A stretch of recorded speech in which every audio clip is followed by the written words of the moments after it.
중 7번째 시간인데요. 오늘 주제는 화평, 평화입니다. 참 행복하고 또 소망하는 그런 주제인데요. 어떻게 보면 정말 먼 나라 이야기 같은 주제 같기도 합니다. 그럼에도 불구하고 지금 우리가 처한 상황에서 어쩌면 가장 필요한 주제가 이 화평, 평화가 아닌가 그런 생각을 해봅니다. 우리는 지난 3월부터 집에 머무르기 하고 또 사회적 거리두기 하고 하면서 예배 모임도 중단되었고 지금 우리가 온라인과 우리 대면 예배를 병행하고 있지만 여전히 어려운 환경은 계속되고 있는 것이죠. 여기에 더해서 지난 5월 25일에는 미니애폴리스에서 조지 플로이드가 경찰의 제압 과정에서 목눌림으로 목숨을 잃는 사건이 있었습니다. 또 지난 월요일에는 저희 교회에서 멀지 않은 이 케노시아에서 제이콥 블레이크가 아이들이 보는 앞에서 경찰의 총에 맞는 사건이 있어서 또 그 지역에 있는 많은 사람들이 긴장하게 됐습니다. 또 이로 인해서 인종차별에 대한 갈등이 더 심해졌고요. 또 전국적인 시위들도 있었는데요. 또 여기에 또 기름을 또 하나 부었죠. 17살 된 백인 학생이 시위대를 향해서 총을 쏘아서 2명이 목숨을 잃는 사건이 있었습니다. 이렇게 지금 미국 사회가 인종 간의 갈등이 심화되고 시위도 끊이지 않고 있는 그런 상황입니다. 이렇게 분열되어 있고 또 다툼과 전쟁이 끊이지 않는 거죠. 미국뿐만 아니라 우리 조국 대한민국도 마찬가지입니다. 우리 조국 대한민국은 남북이 분단이 되어서 아직 종전선언이 되지 않았기 때문에 여전히 전쟁 상태에 있는 것이고요. 또 여기에 국내적으로 보면 이념의 갈등들이 굉장히 심해졌습니다. 그래서 나라가 아예 둘로 나뉘어져 있다는 느낌을 가질 정도입니다. 그래서 명확하게 보수와 진보로 나뉘어져서 다투고 또 분쟁하고 갈등하는 모습을 보게 됩니다. 저희 나라만 그런 것이 아니고요. 또 중동 지역에 예멘이라는 나라가 있는데 이 예멘이라는 나라가 오래전부터 내전이 심했습니다. 그런데 얼마 전에 기사를 보니까 내전 안에 내전이라는 제목으로 기사가 났는데 이 정부군 내에서 반군과 대립하는 정부군 내에서 또 분열이 있었다는 것이죠. 이렇게 계속해서 분열과 또 전쟁들이 끊이지 않는 겁니다. 이렇게 이 세상에는 현실적으로 화평, 평화를 간절히 원하기는 합니다. 그런데 현실적으로 보면 보장받는 평화는 없고요. 또 실현되고 있는 화평은 없다라는 생각을 해봅니다. 그럼에도 불구하고 오늘 예수님께서는 우리에게 말씀하시기를 화평하게 하는 자가 복이 있다 라고 말씀하십니다. 가끔 어떤 분들이요 그런 이야기 합니다. 순리를 따르는 것이 정의이다 이렇게 이야기를 합니다. 그리고 역행하는 것이 거짓이다 라고 하는데요. 세상의 그 대세를 따라 가야 한다라는 말이겠죠. 근데 이것은 맞는 말이 아닙니다. 적어도 우리 그리스도인들은 이러한 말에 동의해서는 안 될 줄로 압니다. 흐름을 따라 순리대로 사는 것이 정의라고 한다면 오늘 예수님의 말씀을 포함해서 성경의 많은 부분들, 예수님의 가르침과 하나님께서 정하신 질서들을 보면 그 모든 것들이 거짓이다라는 것이죠. 오늘 예수님은 시대의 흐름을 따라가지 말고 거꾸로 갈 수 있는 용기를 가지라고 우리에게 지금 이 말씀을 하고 있는 겁니다. 여러분, 세상은 분리를 위해서 다툼을 이루는 것이 순리처럼 보입니다. 자기의 이익을 위해서는 어떻게 해서라도 자기 이득을 취하는 것, 분쟁이 있다 할지라도 취하는 것이 옳다라고 생각을 합니다. 그러나 하나님의 자녀들은 어떤 어려움과 희생이 있다 할지라도 화평을 이루는 것이 하나님의 뜻인 줄 알아서 화목을 이루기 위해서 나아가는 것이 하나님의 자녀된 자들의 본분의 삶인 줄로 그렇게 압니다. 여러분, 우리 인류의 역사를 보시면 우리가 잘 알다시피 인류의 역사는 전쟁의 역사입니다. 전쟁의 역사. 그래서 1세기 유대 역사가 요세푸스가 기록한 저서들이 여러 권 있는데요. 거기서 가장 유명한 책이 유대 전쟁사입니다. 전쟁사. 이 전쟁사는 로마의 안토니우스 에프파네스가 예루살렘을 장악한 때부터 티투스에 의해서 예루살렘이 함락되고 또 구련의 유대인들이 반역을 일으킬 때까지 241년 7개월간의 긴 역사 속에 있었던 그 전쟁사를 기록한 책입니다. 근데 이 전쟁사 외에 또 기록한 책이 유대 고대사가 있는데요. 이 유대 고대사나 아니면 성경에 기록된 이스라엘 역사를 보면 인간이 타락한 이후부터 지금까지 계속된 것은 뭐냐면 나라 간의 전쟁이었고 사회적으로는 분열이었고 가정에서는 다툼이 있었다는 거예요. 이러한 다툼과 분열과 전쟁이 그럼 언제부터 시작되느냐? 죄와 함께 시작된 겁니다. 죄와. 아담과 하와가 범죄한 이후에 서로 원망하며 다툼을 시작했죠. 이것이 전쟁의 시작입니다. 이게 분열의 시작이고 이게 갈등의 시작입니다. 그 이후로 성경과 인류의 역사는 평화를 외치고 갈망하면서도 화목을 갈망하면서도 끊임없이 갈등했고 끊임없이 분열했고 끊임없이 전쟁을 해왔다는 것입니다. 그래서 우리가 1939년에 독일이 시작한 세계 2차 대전을 보면요. 1945년 히로시마의 원폭이 떨어질 때까지 6년이라는 긴 시간 동안 세계는 연합군과 추축군, 독일과 이탈리아, 일본군의 추축군과 나뉘어져서 전쟁을 계속했죠. 그러다가 이제 전쟁이 종식될 때 마치고 나서 1945년에 미국의 루스벨트 대통령과 영국의 처칠 수상이 또다시 이러한 전쟁이 생겨서는 안 되겠다. 그래서 평화를 유지시키는 어떤 연합체를 구성하자. 그래서 만든 것이 유엔 아닙니까? 그래서 그 유엔의 헌장을 보면 그 목적이 뭐냐면 국제 평화에 있다 이렇게 돼 있어요. 국제 평화에 있다. 그리고 그 기구의 슬로건이 뭐냐? 후세들이 전쟁의 재앙에서 자유롭게 하기 위해라는 이런 슬로건을 내걸고 출발한 것이 유엔입니다. 그렇지만 그 이후에 어떻게 됐습니까? 이 땅에 전쟁이 그치지 않았죠. 도리어 또 다른 강력한 어떤 힘이 생겨난 것뿐입니다. 결국 치열한 전쟁이 평화조약을 맺으면서 잠시 행복한 화평이 이루어진 것 같지만 또다시 전쟁은 계속해서 일어났다는 그것이 인류의 역사입니다. 사회도 마찬가지입니다. 사회. 지금 미국 사회에 가장 이슈가 되고 있는 것이 코로나보다는 사실은 뭐죠? 인종차별이에요. 인종차별 문제. 근데 미국 사회 인종차별 문제는 오늘 내일의 문제가 아니죠. 이 사회적 갈등은 역사가 굉장히 깊습니다. 남북전쟁이 일어나게 된 직접적인 원인이 인종차별의 이 노예제도 아닙니까? 그러나 노예제도가 폐지되었다고 해서 흑인들의 차별이 없어졌느냐? 사라지지 않았습니다. 그래서 일어난 것이 뭐냐? 흑인 해방운동이죠. 마틴 루터 킹 목사에 의해서 흑인 해방운동이 일어났습니다. 그래서 잠시 인종차별이 없는 사회가 되는가 싶었는데 지금도 뭐예요? 여전히 흑인들에 대한 인종차별적 사건들로 인해서 사회적 분열과 분쟁이 계속되고 있는 것 아닙니까? 뭐 흑인만 차별하는 것 아니잖아요. 그렇죠? 아시안에 대해서는 인종차별도 있고요. 또 아시안이 또 다른 민족에 대해서는 차별도 분명히 있습니다. 또 가정의 분열과 파괴는 더 심각한 문제 아닙니까? 대표적인 것이 이혼율이 증가하고 있고 또 특별히 가정의 중요성에 대한 인식이 점점 희박해지고 가고 있다. 이렇게 인류의 역사는 끊임없는 전쟁과 분열과 다툼으로 이어져 왔고 지금도 계속해서 전쟁과 분열과 다툼이 심해져 가고 있는 그런 상황이 있습니다. 이 상황을 극복해 보려는 노력들도 많이 있죠. 예수님 당시에도 보면 유대인들이 처한 상황에서 화평에 대한 인식이 뭐였는가? 힘을 길러야 된다. 그래서 로마 제국을 물리치고 우리의 나라를 다시 회복할 때에 우리에게 화평이 임할 것이다 라는 생각을 가지고 있었던 사람들이 많이 있습니다. 그 중에 대표적인 사람이 예수님의 제자 중에 한 사람이죠. 가나나인 시몬입니다. 이 사람은 예수님의 제자가 되기 전에 이 열심당 소속이었습니다. 열심당은 뭐하는 사람들이 모인 거냐? 잃어버린 국가를 회복하기 위해서 힘을 기르지 않은 사람들이 모인 것이 열심당입니다.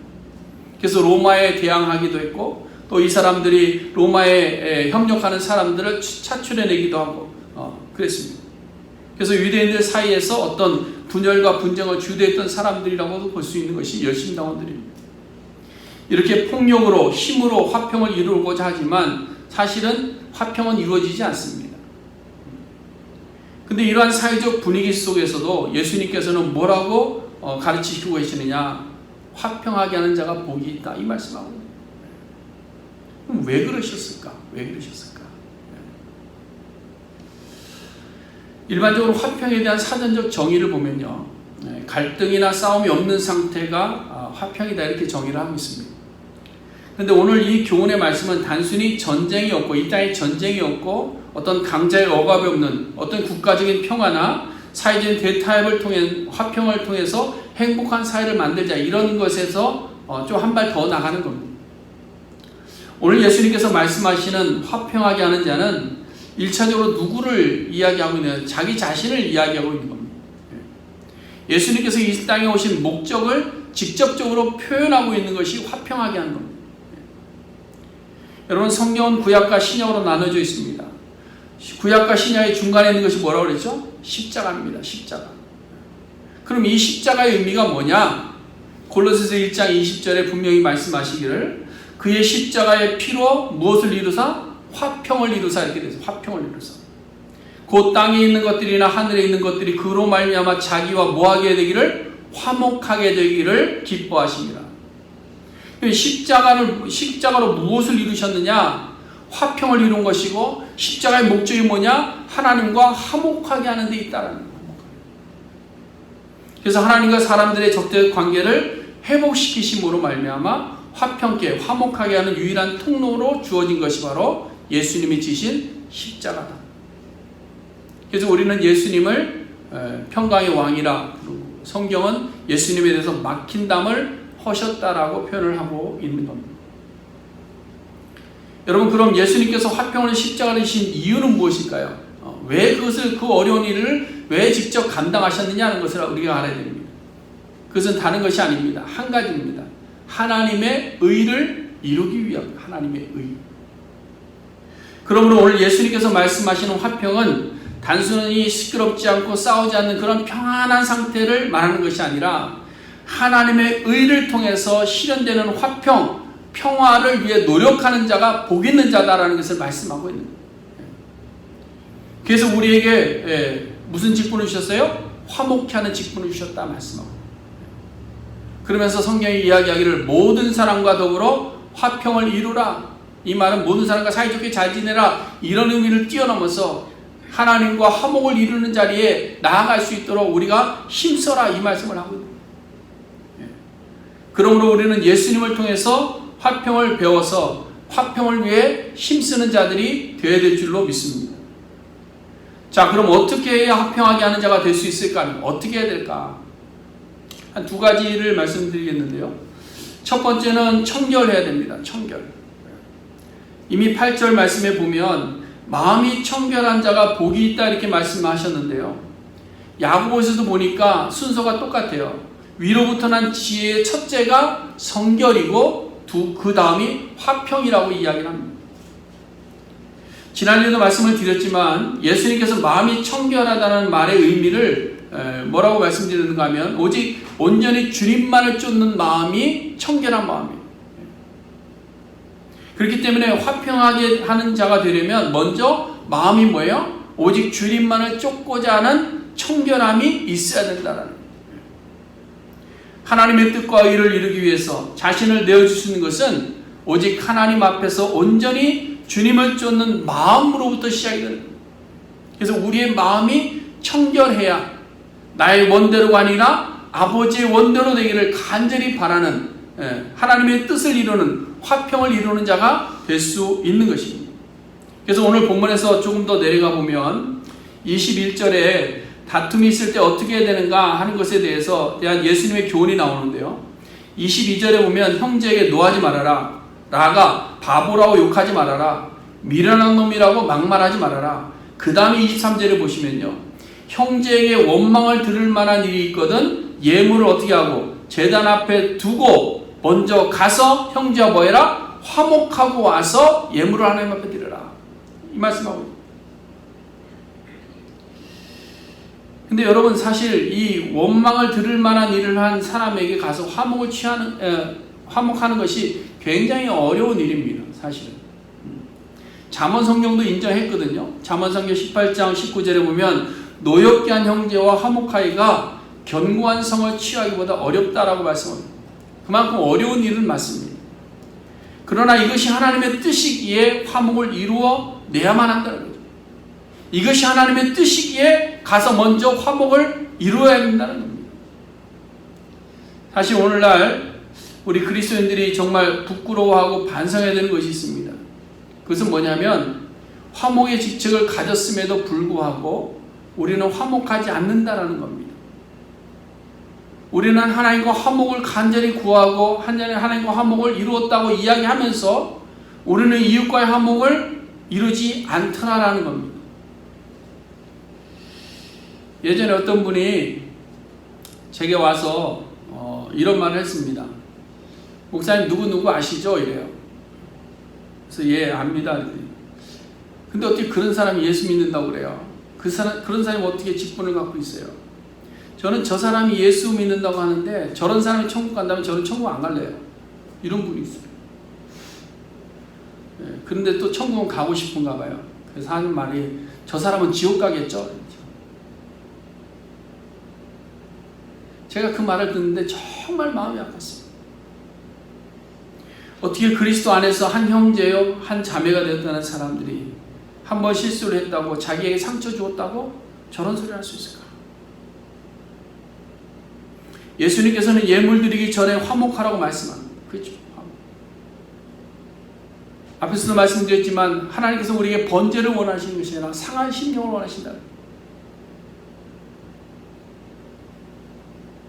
그럼 왜 이런 현상이 나타나느냐? 우리의 마음이 아직 청결하지 않기 때문에. 예수님께서 우리의 화목을 이루시기 위해서 스스로 십자가를 지셨습니다. 예수님의 희생입니다. 근데 그 희생이 무엇 때문이라고 했습니까? 하나님의 의를 이루기 위해서, 하나님의 뜻이기에, 하나님께서 기뻐하시는 이름으로 자기를 희생해서라도 십자가를 지고 나아가는, 그리고 화목을 이루어내는 것입니다. 그러므로 우리 그리스도인들은, 아니 우리가 그리스도인이라고 인정하고 우리가 그리스도인이라고 스스로 생각하는 자들은 이 화목을 이루어내는 자들이 되어야 될 줄로 믿습니다. 그러기 위해서 가장 먼저 우리가 생각해야 되는 것이 바로 하나님 앞에서 내가 청결한가요? 하나님 앞에 내가 청결한가? 사랑하는 성도 여러분, 화목하게 하는 일은 하나님의 뜻입니다. 동시에 하나님의 명령입니다. 근데 우리가 뭐예요? 그 하나님의 명령 앞에 불순종하지 않기 때문에 사회에서도 가정에서도 우리가 온전한 화목을 이루지 못하고 있는 겁니다. 마음이 청결한 자는 오직 여호와의 말씀에 순종할 수밖에 없는 것이죠. 그러므로 우리의 마음에 청결한 자 되어서 온전히 하나님의 뜻을 이루어 나가는데 우리 자신을 내어줄 수 있는 우리 모두가 되어야 될 줄로 믿습니다. 그 다음에 두 번째는요, 좀 우리가 치열하게 싸울 수 있어야 됩니다. 화목을 위해서. 우리가 오해하고 있는 것이 갈등과 다툼을 피해가기 위해서 잠시 자신의 속을 감추어둔 휴전 상태를 화평과 평화의 시기라고 착각하는 경우가 가끔 있습니다. 근데 예수님께서 우리에게 뭐라고 말씀하시는가? 원수까지도 사랑해라 이렇게 그냥 덮어두는 것이 아니라 원수를 적극적으로 사랑해라. 여기 이제 진정한 평화와 화평의 길이 포함되어 있는 말씀이잖아요. 화평과 평화는 문제 해결이 있어야 화평이 있는 거고요. 평화가 있는 겁니다. 문제를 그대로 두고 평화, 화평을 누릴 수는 없는 거죠. 우리가 잘 아는 것처럼 가정에서도 뭐예요? 문제가 생기면 그것을 그냥 꾹 눌러두면 뭐예요? 그냥 이렇게 눌러두다가 나중에 어떻게 된다고 그랬어요? 폭발해버리는 거예요. 폭발. 그래서 예수님께서는 마태복음 10장 34절에서 이렇게 말씀하십니다. 내가 세상에 화평을 주러 온 줄로 생각하지 말아라. 화평이 아니요 검을 주러 왔노라. 이 말은 내가 세상에 온 것이 너희들이 생각하는 그냥 등 따숩고 평화로운 그런 시대를 이루기 위해서 온 것이 아니라 진정한 화평을 얻을 수 있는 그 길을 위해서 다툴 수 있는 검을 주려고 이 세상에 왔다. 이 말씀하고 있습니다. 여러분, 말씀이라는 것은 우리가 어떤 마음의 위로와 거짓된 감춰진 평화를 가져다 주기 위해서 주어진 말씀이 아닙니다. 여러분, 복음의 말씀은 검이 되어서 우리로 하여금 싸우게 만드는 것이 하나님의 말씀이고 복음입니다. 무엇과 싸워야 될까요? 죄와 싸우는 거예요. 거짓과 싸우는 겁니다. 불의한 것과 싸우는 겁니다. 우상 숭배하는 것과 싸우는 거예요. 우리가 복음을 받기 전에, 말씀을 알기 전에는 그냥 그저 좋은 게 좋은 것이라는 생각으로 덮어두고 묻어두고 그렇게 지나가는 경우가 있습니다. 뭐 성품이 좀 좋은 사람들은 그렇죠. 그러나 이제는 뭐예요? 그것들과 싸우자는 거예요. 싸우자. 그래서 이 싸움이라는 것은 파괴하는 싸움이 아닙니다. 허무는 싸움이 아니에요. 이 싸움은 진정한 하늘의 평화를 누리기 위한 영적 싸움이고 의의 싸움이고 선한 싸움입니다. 여러분, 앞서 말씀을 드렸지만 전쟁과 다툼은 죄로부터 시작되었잖아요. 그렇죠? 지금도 온 인류가 사단의 지배 아래 있기 때문에 전쟁과 다툼과 분열이 일어나고 있는 겁니다. 그러므로 우리가 마귀와의 싸움을 싸우지 않고서는 참된 화목을 이룰 수 없는 겁니다. 오늘 본문에서 화목하게 하는 자라고 하는 말은요, 그냥 마음이 온순해서 좀 평안을 유지할 수 있는 그런 사람이 이게 아니라 화목하게 하는 일을 위해서 노력하고 힘쓰고 애쓰는 자를 이야기합니다. 우리는 화목을 위해서 치열하게 싸워야 되는 겁니다. 진정한 평화, 화목해 하는 것은 사단의 지배 아래 있는 세상의 풍토를 따라 사는 것이 아닙니다. 그냥 좋게 그냥 사는 것이 아닙니다. 치열한 싸움과 희생의 노력으로 하나님의 의와 진리를 추구함으로 얻을 수 있는 것이 진정한 화평이고 화목인 줄로 믿습니다. 그러므로 우리는 이 화평케 하는 주의 군사들이 다 되어야 되는 거죠. 그래서 고린도후서 5장 18절부터 20절 말씀에 보면 이렇게 기록하고 있습니다.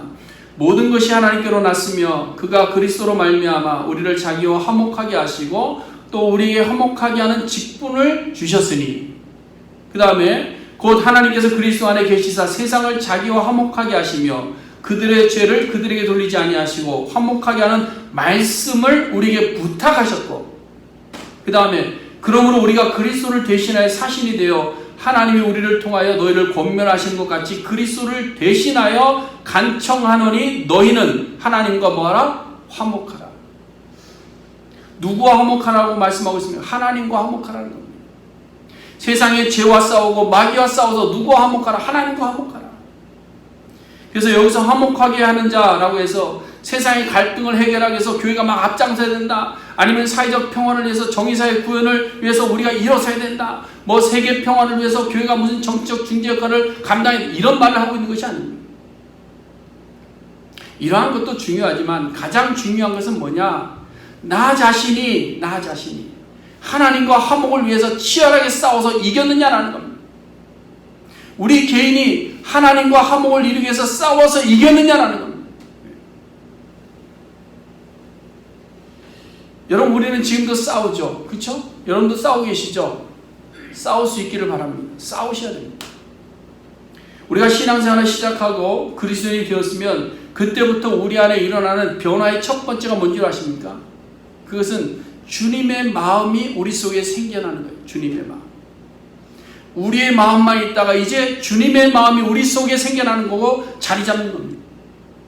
그래서 우리의 마음이 여전히 죄로 가득하지만 우리 안에 성령의 음성이 자꾸 들리기 시작하는 겁니다. 이것을 다르게 말하면 우리는 우리 안에 하나님의 의를 이루는 화목을 위한 싸움을 시작해 하신다는 거예요. 그것이 그리스도인의 첫걸음입니다. 그래서 스트로크를 하는 거예요. 그래서 갈등하는 거예요. 내 삶과 하나님의 말씀이 어긋날 때 갈등하고 싸우는 겁니다. 그래서 우리는 그 다른 것보다도 먼저 나 자신을 이기기 위해서 싸우는 자가 되어서 하나님과 화목을 이룰 때에 가정의 화목도 이룰 수 있고 사회의 화목도 이룰 수 있고 세계의 평화를 위해서 힘을 쓸 수도 있는 것입니다. 그래서 우리는 싸워야 돼요.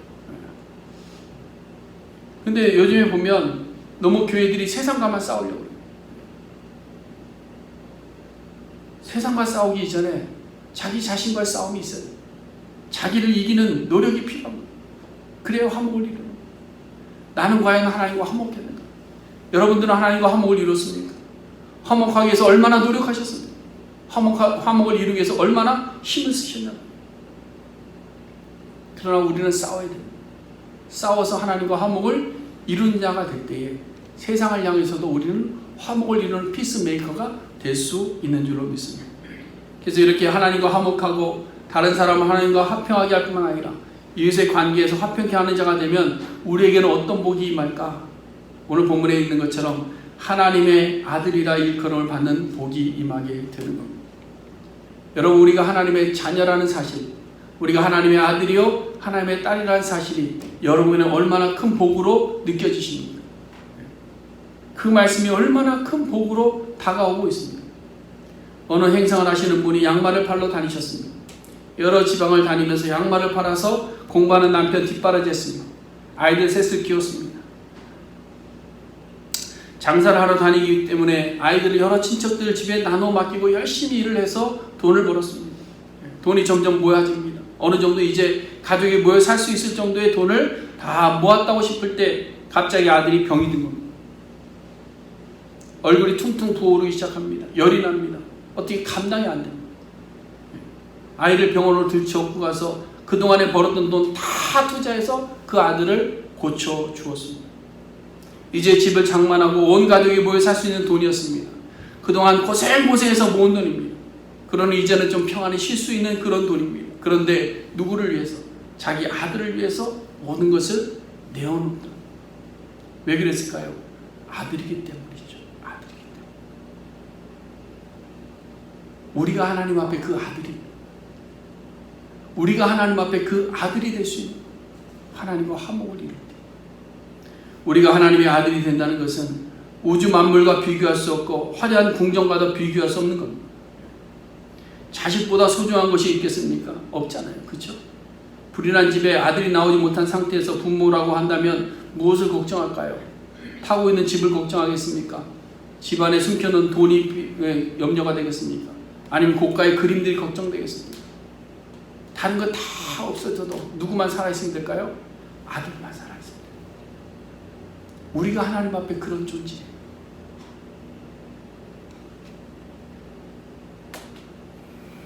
그래서 화평하게 하는 자에게 주어지는 복이 바로 이 하나님의 아들로 인정받는 복인 줄로 믿습니다. 그래서 말라기 3장 17절에 보면 만군의 여호와가 이르노라 내가 정한 날에 그들을 나의 특별한 소유로 보석으로 삼을 것이다. 또 사람이 자기를 섬기는 아들을 아낌같이 내가 그들을 아낀다. 나의 특별한 보석으로 삼겠다는 화평을 위해서 온 힘을 다해 힘쓰는 자들을 나의 아들로 삼겠다는. 그러므로 오늘도 우리 모든 성도님들이 이 화평케 하는 자가 될 수 있기를 간절히 소원해 드립니다. 화평케 하는 자는 거짓을 감추어 두는 것이 아닙니다. 말씀의 검을 들고 하나님의 의를 얻기 위해서 내면의 죄와 외적인 죄와 대적해서 싸우는 겁니다. 이 싸움을 싸우는 자가 하나님과 화목할 수 있고 하나님의 대사로서 다른 사람들에게 복음을 전하는 평화의 사도가 될 뿐만 아니라 이웃의 화평을 이루는 자가 될 수 있는 줄로 믿습니다. 이러한 성도를 하나님께서는 천하보다도 더 소중한 하나님의 아들이 되는 축복을 허락하여 주시는 겁니다.